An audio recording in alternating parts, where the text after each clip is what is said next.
सुप्रभात बच्चों, मैं निर्मल कुमार राय बेसिक स्कूल जोड़ापोखर चिंपानी के सहायक शिक्षक हूँ। हम उम्मीद करते हैं इस कोरोना काल में आप सभी स्वस्थ होंगे और घर पर रहकर ही अपनी पढ़ाई जारी रखेंगे। इसी क्रम में हमने पहले भी इसी दूर में रह के भी नज़दीकी का अनुभव करते हुए पढ़ाई जारी रखा है। आज भी आप तैयार होंगे अपने पाठ्य पुस्तक, कॉपी, पेन, पेंसिल के साथ। तो आइए आज पढ़ाई हम शुरू करते हैं। आज हम कक्षा 8 विषय विज्ञान और पाठ बल एवं दाब अर्थात फोर्स एंड प्रेशर इसके भाग 3 के बारे में चर्चा करेंगे, क्योंकि इससे पूर्व हमने भाग 1 और भाग 2 में चर्चा की है और जिसमें हम लोगों ने ये जानकारी हासिल की कि बल क्या है और बल के क्या प्रभाव हैं, अर्थात बल की परिभाषा क्या है और बल किसी वस्तु पर लगकर उसमें कौन कौन से परिवर्तन ला सकता है या लाता है। तो उससे आगे बल के बारे में कुछ और बातों की चर्चा हम करेंगे। आज की चर्चा का मुख्य विषय ये होगा कि किसी वस्तु पर बल किस कारण से लगते हैं, अर्थात किसी वस्तु पर बल किस प्रकार आरोपित होता है, अर्थात किसी वस्तु पर बल किस तरह कार्यरत होता है। इसे जानने के लिए अर्थात इस प्रश्न का हल ढूंढने के लिए, उत्तर ढूंढने के लिए आइए हम कुछ उदाहरण को लेते हैं, क्योंकि आप जानते हैं विज्ञान प्रयोग का विषय है। तो यहाँ हम अपने पूर्व ज्ञान से ही कुछ जानकारी हासिल करेंगे। बच्चों, मान लिया जाए कि एक भारी वर्षा है जो विराम अवस्था में है अर्थात स्थिर है। आप उसे एक स्थान से दूसरे स्थान तक ले जाना चाहते हैं, अर्थात उस बक्से का स्थान परिवर्तन करना चाहते हैं। इसके लिए क्या करेंगे आप? सिर्फ उस बक्से के सामने आकर खड़े हो जाने मात्र से क्या वो बक्सा स्थान परिवर्तन कर लेगा? क्या वो एक स्थान से दूसरे स्थान पर चला जाएगा? नहीं, आपने सही कहा। तो हम क्या करते हैं अपने अनुभव से बताइए। हम उस बक्से को या तो धकेलते हैं या खींचते हैं। किधर धकेलते हैं? जिस ओर उसे ले जाना है। किधर खींचते हैं? जिस ओर उसे ले जाना है। तो हम दो प्रक्रिया करते हैं, या तो धकेलते हैं यानी कि अपकर्षण, या खींचते हैं अर्थात अभिकर्षण, अर्थात हम वहां बल लगाते हैं, बल आरोपित करते हैं और तब ये बल उस वस्तु पर कार्य करता है यानी कि कार्यरत हो जाता है और वस्तु का स्थान परिवर्तन हो जाता है। तो यहाँ आपने क्या देखा? आप जब उस वस्तु के पीछे आकर, बक्से के सामने आकर या उसके पीछे आकर खड़े हो गए, सिर्फ आपकी उपस्थिति मात्र से क्या वस्तु का स्थान परिवर्तन हो गया? नहीं ना। परंतु जब आपने उसके ऊपर बल लगाया तभी उसका परिवर्तन, स्थान परिवर्तन हुआ। हाँ, ये एक बात जरूर यहाँ हम याद करेंगे कि बल लगाने मात्र से स्थान परिवर्तन हो जाएगा, ये जरूरी नहीं। इसके लिए उस बल के सामर्थ्य का अर्थात उसका परिमाण, बल जरूरत के बराबर होनी चाहिए या उससे थोड़े से कम, अर्थात वो सक्षम हो तभी स्थान परिवर्तन हो। तो यहाँ हम क्या देख रहे हैं कि बल लगाने के लिए आपको उस वस्तु पर एक क्रिया करनी पड़ रही है, या तो खींचने की क्रिया या धकेलने की क्रिया। अर्थात जब वस्तु पर बल लगाया जाता है तो उस पे दो वस्तु की आवश्यकता होती है, एक जिस पर बल लगाया जा रहा है और दूसरा जो उस पर बल लगा रहा है। चलिए कुछ और उदाहरण लेते हैं। बच्चे, कभी कभी आप खेल के मैदान में मित्रों के साथ ऐसा किया होगा कि दो मित्र अपने हाथ से हाथ मिलाकर एक दूसरे को धकेलने का प्रयास कर रहे हैं।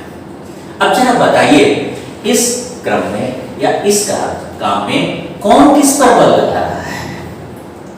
जरा सोचिए। जब हम एक दूसरे को धकेल रहे हैं तो दोनों ही व्यक्ति एक दूसरे के ऊपर बल लगा रहे हैं। ठीक इसी तरह से आपने रस्सा कस्सी का खेल तो देखा ही होगा, हो सकता है आपने इस खेल में भाग भी लिया होगा। क्या होता है रस्सा कस्सी खेल? एक रस्सी में दो समूह रस्सी के दो तरफ से पकड़कर खींचते हैं। एक समूह चाहता है कि उसे दूसरे समूह के लोगों को खींच के अपनी तरफ ले आए, तब दूसरे समूह यही प्रयास करते हैं। यहाँ बल कैसे लग रहा है? खींचा होकर खींच रहे हैं। कौन किस पर बल लगा रहा है? यहाँ दोनों ही समूह एक दूसरे के ऊपर बल लगा रहा है रस्सी के द्वारा, अर्थात दोनों ही समूह रस्सी पर बल लगा रहा है। यहाँ भी हम देख रहे हैं कि बल लगाने के लिए फिर दो वस्तु की आवश्यकता है, एक जो बल लगा रहा है और दूसरा जिस पर बल लग रहा है। ये बल लगाने की जो क्रिया है ये परस्पर है। इसी परस्पर क्रिया को हम अन्य क्रिया कहते हैं, अर्थात पारस्परिक क्रिया। तो इससे क्या निष्कर्ष हमारे पास पहुंचता है, या हम किस निष्कर्ष पर पहुंचते हैं? हम इस निष्कर्ष पर पहुंचते हैं कि किसी वस्तु पर बल अन्य क्रिया के कारण ही लगता है। अब हमको ये जानना होगा कि अन्य क्रिया क्या है। अनायास ही हमारे दिमाग में ये प्रश्न उठेगा कि अन्य क्रिया है क्या। तो चलिए इस पर थोड़े से और बढ़िया से हम विचार करते हैं। कुछ उदाहरण लेते हैं। मान लिया जाए कि आपके घर में एक बछड़ा है और मां ने आपको कहा कि बाबू जाओ बछड़े को ले आओ और गोहान में बांध दो। आप गए, बछड़े की रस्सी अपने खोली और फिर उसे खींच कर लाने का प्रयास कर रहे हैं। कभी तो ऐसा भी होता है बछड़ा आपके साथ बहुत अस्थिर से चले आ रहा है, परंतु तो ऐसा भी होता है वो आना नहीं चाहता है, वो आपको खींच रहे हैं, आप उसको खींच रहे हैं। देखिए यहाँ भी एक दूसरे पर बल लगा है, यहाँ भी एक पारस्परिक क्रिया हो रही है और यही है आप कहीं भी किसी भी वस्तु पर जब बल लगाते हैं तो वस्तु भी आप पर बल लगाता है। मान लिया जाए खेल खेल में हम लोगों ने ऐसा किया, कभी ध्यान दीजिए, दौड़ कर गए और दीवार पर धक्का, क्या होता है? आप वहीं रुक जाते हैं या थोड़ी सी पीछे आ जाते हैं, लेकिन आपको अनुभव क्या होता है कि मैंने जितना बल कितना धक्का दीवार पर लगाया, दीवार भी मेरे ऊपर उतना ही धक्का लगा रहा है, मुझे पीछे ढकेल दे रहा है। तो यही से हम क्या सीख रहे हैं कि अनुनय क्रिया के लिए जरूरी नहीं कि दोनों सजीव होंगे, दो वस्तु निर्जीव भी हो सकते हैं। हम अगर दीवार के ऊपर गेंद फेंकते हैं, गेंद फेंक कर मारते हैं, क्या होता है? गेंद लौट है। क्यों लौट रहा है? हमने तो बल लगाया, उसे फेंका। जितने बल से हमने दीवार के ऊपर उसे फेंका, दीवार भी गेंद के ऊपर उसी तरह बल लगाया विपरीत दिशा में, इसलिए गेंद लौट गया। इसी तरह के और सारे आप उदाहरण लीजिए और इनको इस तरह से विचार कीजिए तो क्या निष्कर्ष पर हम पहुंचते हैं कि जब किसी वस्तु पर कोई दूसरे वस्तु द्वारा बल लगाया जाता है तो एक पारस्परिक क्रिया होती है जिसे हम अनुनय क्रिया कहते हैं। अनुनय क्रिया के लिए क्या शर्त हो गया? दो वस्तु होनी चाहिए और सिर्फ वस्तु होने से ही नहीं होगा। मैंने आपको पहले उदाहरण दिया ना, आप बक्से के सामने आकर खड़े हो गए तो क्या बक्सा अपनी जगह से हिल गया, अपनी जगह से स्थान परिवर्तन कर लिया? नहीं ना। दो वस्तु होने के शर्त पूरी करनी चाहिए और एक वस्तु दूसरे वस्तु के ऊपर बल लगाए, तभी ये क्रिया होती है और जिस वस्तु ने बल लगाया उसके द्वारा लगाया गया बल दूसरे वस्तु पर लगता है, यानी कि आरोपित होता है। तो बच्चों ये हम लोगों ने जो सीखा, इससे हम एक सरल शब्दों में इसकी व्याख्या करेंगे, अर्थात इसकी परिभाषा देने का प्रयास करेंगे। तो बच्चों आपने देखा विभिन्न उदाहरण से हम किस निष्कर्ष पर पहुंचे। हम इस निष्कर्ष पर पहुंचे कि एक वस्तु द्वारा दूसरे वस्तु पर तभी बल लगाया जा सकता है जब उनके बीच एक पारस्परिक क्रिया हो, अर्थात उसी को हम अनुनय क्रिया कहते हैं। तो इन सारे उदाहरण का निष्कर्ष के रूप में जो हमारे सामने आया उसे हम इस प्रकार रख सकते हैं कि दो वस्तुओं के बीच अवस्था परिवर्तन हेतु किया जाने वाला प्रयास को ही अनन्य क्रिया कहते हैं। अभी हम प्रयास क्यों कह रहे हैं, इसके बारे में बहुत अच्छी तरह जानते हैं। बल लगाने का मतलब ये कतई नहीं होता है कि आपने जिस परिवर्तन के लिए प्रयास किया, जैसे स्थान परिवर्तन, आकार परिवर्तन, गति में परिवर्तन, जरूरी नहीं कि वो परिवर्तन हो जाएगा। मैं ये बार बार आपको कह रहा हूँ, क्योंकि इसमें एक बात है कि लगाया गया बल इसके लिए सक्षम है या नहीं। अगर वो कम है तो प्रयास रहेगा पर वो परिवर्तन नहीं हो पाएगा। इसलिए प्रयास तो रहेगा, बल सक्षम है तभी प्रयास है, बल अगर कम है, सक्षम नहीं है, तब भी प्रयास है। इस कारण से हम लोग किस पर ज्यादा जोर देते हैं, प्रयास। तो क्या लिखेंगे या क्या कहेंगे हम, कोई हमसे पूछे कि कोई आपसे पूछे कि अनन्य है क्या, आप इस तरह जवाब दीजिए कि दो वस्तुओं के बीच अवस्था परिवर्तन हेतु किया जाने वाला प्रयास को ही अनन्य क्रिया कहते हैं।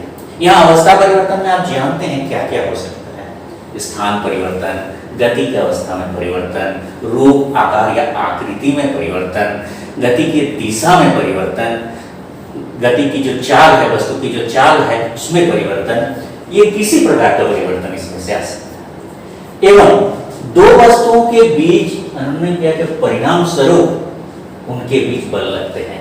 अर्थात ये इस प्रश्न का उत्तर है कि किसी वस्तु पर बल किस कारण से लगते हैं।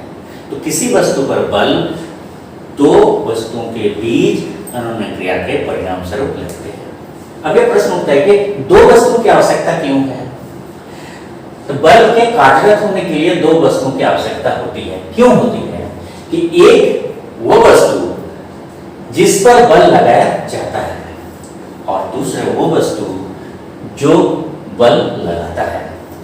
चूंकि यह पारस्परिक क्रिया है तो कम से कम दो वस्तुओं की आवश्यकता होगी और इसके परिणाम स्वरूप क्या हो रहा है, अवस्था में परिवर्तन हो रहा है। तो यहां से हम बल की एक और परिभाषा सीख रहे हैं बच्चों कि बल एक कारण है तथा अवस्था परिवर्तन उसका प्रभाव है। तो आज के पाठ में जो मुख्य बातें हमने सीखी वो क्या है, किसी वस्तु पर बल किस कारण से लगता है और इसका उत्तर हमने पाया कि ये अनन्य क्रिया के कारण लगता है। तो फिर प्रश्न आया कि अनन्य क्रिया क्या है। अनन्य क्रिया क्या है, पारस्परिक क्रिया है। दो वस्तुओं के बीच अवस्था परिवर्तन हेतु किए जाने वाले प्रयास को ही अनन्य क्रिया कहते हैं एवं दो वस्तुओं के बीच अनन्य क्रिया के परिणाम स्वरूप उनके बीच बल लगते हैं। अतः बल के कार्यरत होने के लिए दो वस्तुओं की आवश्यकता होती है। एक जिस पर बल लगाया जाता है अर्थात एक वस्तु वो जिस पर बल लगाया जाता है और दूसरा यानी कि दूसरा वस्तु वो जो बल लगाता है। और इस पूरी परिणाम हमारे पास क्या निकला कि बल एक कारण है तथा अवस्था परिवर्तन अर्थात वस्तु का अवस्था परिवर्तन उसका प्रभाव है। तो हम ये समझते हैं बच्चों कि ये आपको समझ में आ गई बात। और किसी प्रकार के कोई जो प्रश्न अगर आपके पास आए तो इस पर हम लोग अगली कक्षा में चर्चा करेंगे। आज के लिए इतना ही।